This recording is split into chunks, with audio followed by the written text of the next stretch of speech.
Greetings and welcome to this edition of Positronic Hypersonic.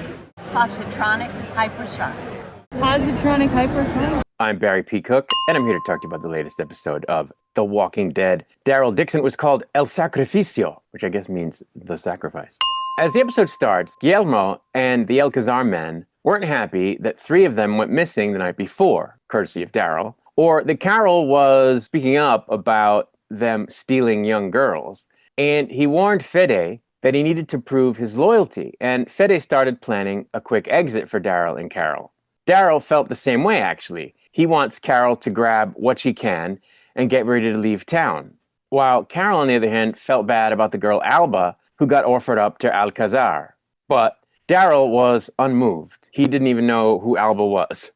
Roberto then gave Justina a gift of a compass on a necklace, before joining Daryl on a search for someone to help them repair the boat. They meet up with an old lady, Valentina, who apparently used to be a cruise ship captain and who now lives in a remote lighthouse. She didn't think there was much hope for repairing the boat because, for one thing, it needs a whole new rudder, but she pointed he and Roberto to an old shipyard where they might find some spare parts. But she made Daryl agree to take Roberto and Justina along on his boat ride to America because Roberto said, this is where my help for you ends if you don't take us with you. And so Daryl said, well, then I'm on my own. And Valentina was like, don't be ridiculous. I won't help you either unless you agree to take them. At the same time, Carol kept building her relationship with Roberto's dad, Antonio, who changed her shoulder bandage, while revealing that Roberto's mother died in an accident.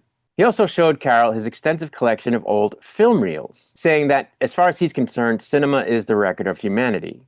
Daryl and Roberto made it to an abandoned shipyard and found the rudder they need, but they also wake up a swarm of walkers from underwater, which Daryl, of course, took care of all by himself. While all of this was going on, Paz and Guillermo's wife, Elena, had a secret little bedroom dalliance, and Justina found a collection of ribbons bearing her name among her uncle's Fede's things, realizing that he was hiding them every time that there was a ritual in order to protect her from being taken.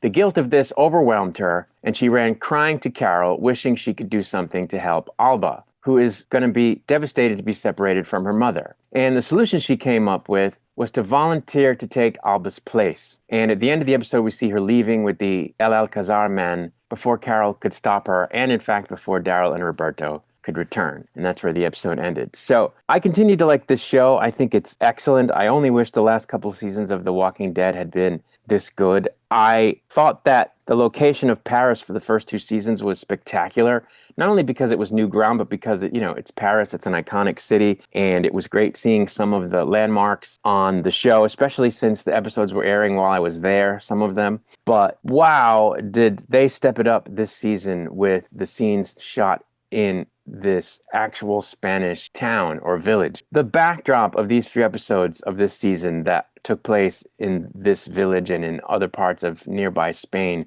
they look gorgeous. The village is like its own character in the show. It's just so gorgeous, and I'm really enjoying the aesthetic. And, I think the characters in this town, the plight that they're in, where they are sort of under the thumb of this supposed last remnant of Spanish royalty to give up a girl every year is, really gut-wrenching. And it's interesting to see them sort of just put up with it until, now that Carol's there and she's like not having it. And I think it's going to be interesting to see these people come around to the idea that they cannot let these people from El Alcazar just keep squashing them under their boot. I think they are going to get behind Carol sooner rather than later, and I'm looking forward to that. I also think it's interesting that Daryl just wants to take what he can get from these people, and he doesn't care. Like he even told Carol at one point, just take that guy's solar panel, because we need one. And she's like, yeah, I don't think I want to do that.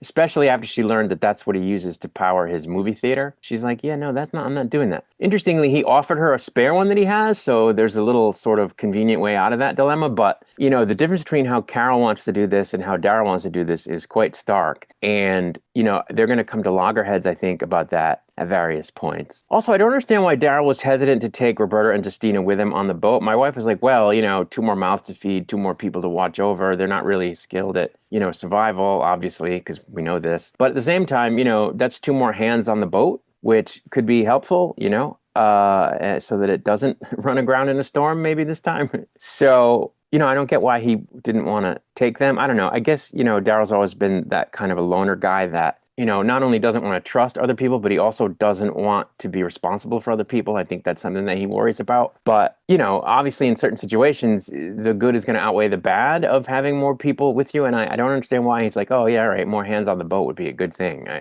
especially if it's a sailboat. I mean, it is a sailboat as opposed to a powerboat. So, because, sailing is not easy, especially for novices. It was one thing when they had the other guy with them from London, but they're total novices. So the more hands, the better, it seems to me. But yeah, that's going to be interesting. And Roberto's going to flip out. So I'm looking forward to / not looking forward to that, because it's going to be dramatic, but at the same time, So yeah, so I think the season's off to a great start with these first 3 episodes. And I continue to look forward to the next one. And I will, of course, be doing review videos for those. For now, I'm going to get out of here. I'll be back with another video sooner than you know it. And until I return, I wish you peace and long life.